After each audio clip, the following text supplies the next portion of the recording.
வணக்கம் மக்களே, உங்களுடைய ஜோதிடர் கண்மணிராம் சேனல்லேருந்து உங்கள் ஜோதிடர் கண்மணி பேசுகிறேன்.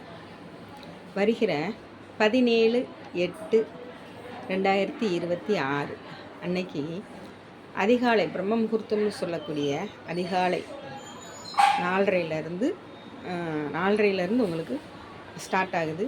என்ன ஸ்டார்ட் ஆகுது? விஷ்ணுபதி புண்ணிய காலம் அப்படின்னு சொல்லக்கூடிய காலம் ஸ்டார்ட் ஆகுது. அது மதியம் 12 மணி வரைக்கும், அதுக்கு மேலே இருக்குது. ஆனால் நம்ம இந்த 12 மணிக்குள்ளே செஞ்சோம் அப்படின்னா அதுவும் பிரம்ம முகூர்த்தத்தில் செஞ்சோம் அப்படின்னா ரொம்ப விசேஷமாக இருக்கும். என்ன செய்யணும் அப்படின்னு கேட்குறீங்களா? என்ன செய்யணும்னா, பக்கத்தில் உள்ள விஷ்ணு கோயிலுக்கு போகணும். அது கொடிக்கம்பம் இருந்தால் ரொம்ப விசேஷம். கொடிக்கம்பு உள்ள விஷ்ணு கோவிலுக்கு போயிட்டு திராட்சை, பச்சை திராட்சை வாங்கி அல்லது பச்சை பாசி பயறு வாங்கி பிரசாதத்துக்கோ தானத்துக்கோ நம்ம கொடுக்கணும். அதை கொடுத்துட்டு கொடிக்கம்பத்துக்கிட்ட விளக்கு போடணும். எத்தனை விளக்கு? 5 விளக்கு போடணும். 5 விளக்கு போட்டுட்டு 27 முறை அந்த விஷ்ணு, அதாவது பெருமாள் இருக்கிற அந்த மூலவர் இருக்கார்ல, அந்த கோபுரத்தை 27 முறை சுற்றி வரணும். 27 முறை சுற்றி எதுக்காக செய்யணும்? உங்களுக்கு இது வரைக்கும் எந்த ஒரு காரியம் தடங்களாகவே நடந்துக்கிட்டு இருக்கும், அந்த காரியம் நிச்சயமாக உங்களுக்கு அது நடக்கணும், தேவை, அவசியம், என்னன்னே தெரியலை அப்படின்னு நினச்சிக்கிட்டு இருப்பீங்க இல்லையா? அதெல்லாம் நடக்கணும்னா இந்த விஷ்ணுபதி காலத்தில் விஷ்ணு நல்லா வேண்டிக்கிட்டு நீங்கள் இந்த செஞ்சு இந்த பரிகாரம் பண்ணினீங்க அப்படின்னீங்கன்னா உங்களுக்கு 95% அது நிறைவேற வாய்ப்பு இருக்குது. அதை வணங்கும்போது அடுத்தவங்களை பற்றி நினைக்கக்கூடாது. யாருக்கும் என்ன கெடுது, அந்த கோவிலில் போய் அடுத்தவங்களை பற்றி பேசக்கூடாது. இப்போ யாரையாவது கூட கூட்டிகிட்டு போயிருப்பீங்க, அவங்க கூட ஊர்க்கதை பேசிக்கிட்டே சுற்றி வருவீங்க. அது பண்ணக்கூடாது. அது மாதிரி மனதார கேடுகெடுதல் நினைக்கக்கூடாது. அடுத்தவங்களுக்கு இப்போ யார்கிட்டையாவது சொத்தை அபகரிக்கணும், அடுத்தவங்க சொத்தை பிடுங்கணும், இல்லை அடுத்தவங்களுக்கு கேடு நடக்கணும், பங்காளிகள் பகையை மேலும் வளர்த்து விடணும், பங்காளிகள் அழிஞ்சு போகணும், இந்த மாதிரி வேண்டுதல் வச்சு சுற்றுனீங்கன்னா அது உங்களுக்கு தான் ரிப்பீட் ஆகும்.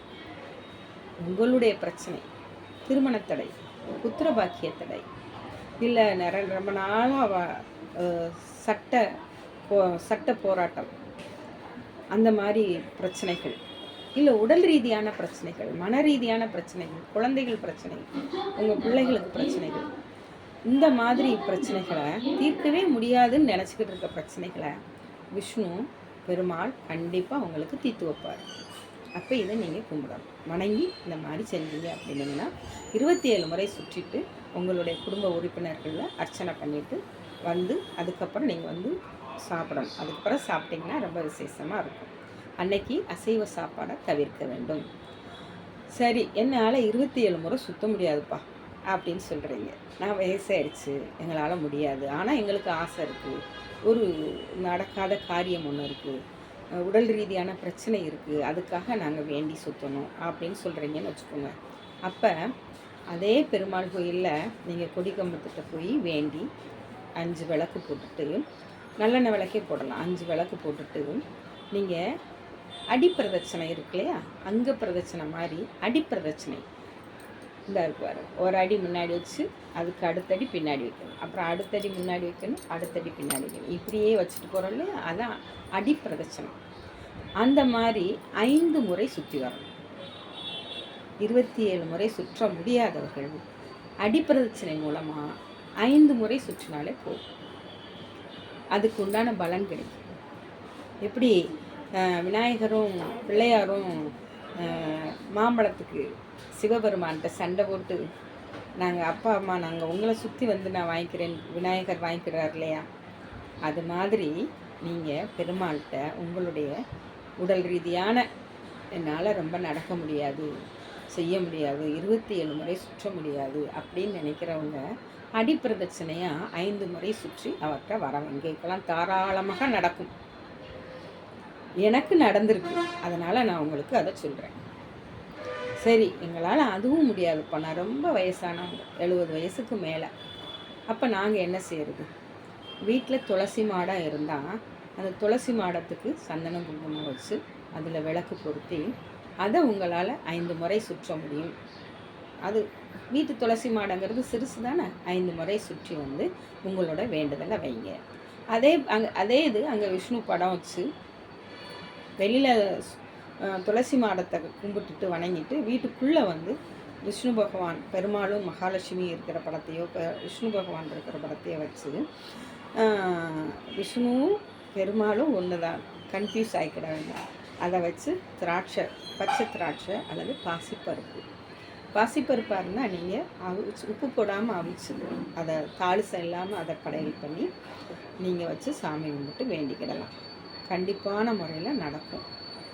இந்த இதை வந்து நீங்கள் எல்லோரும் உங்களால் முடிஞ்சவங்க, கட்டாயம்னு கிடையாது. நிறைய பேருக்கு நம்மளுக்கு வழி இல்லையே, என்ன செய்வோம், கடன் தொல்லை அதிகமாக இருக்கும், கடன் பிரச்சனை தீரலையே, நமக்கு என்னதான் வழி அப்படின்னு நினைக்கிறவங்க, தொழில் ரீதியான பிரச்சனை, ரொம்ப டார்ச்சர், ரொம்ப குடைச்சல், இதிலேருந்து நம்ம எப்படி வெளியே வருவோம் அப்படின்னு மலைச்சு போய் நிற்கிறவங்க, இந்த மாதிரி இருக்கிறவங்கெல்லாம் தொழில் ஓடவே மாட்டேக்கு அப்படின்னு இருக்கிறவங்க, குடும்ப பிரச்சனை, கணவன் மனைவிக்குள்ளே அடிக்கடி இந்த பிரச்சனை ஆகிக்கிட்டே இருக்குது, புரிதல் இல்லை அப்படிங்கிறவங்க கண்டிப்பான முறையில் இந்த விஷ்ணுபதி புண்ணிய காலத்தில் நீங்கள் வேண்டிக்கிட்டீங்க அப்படின்னா உங்களுக்கு அந்த விஷ்ணுவோடைய அருளும் ஆசீர்வாதமும் கிடைக்கும். நன்றி, வணக்கம்.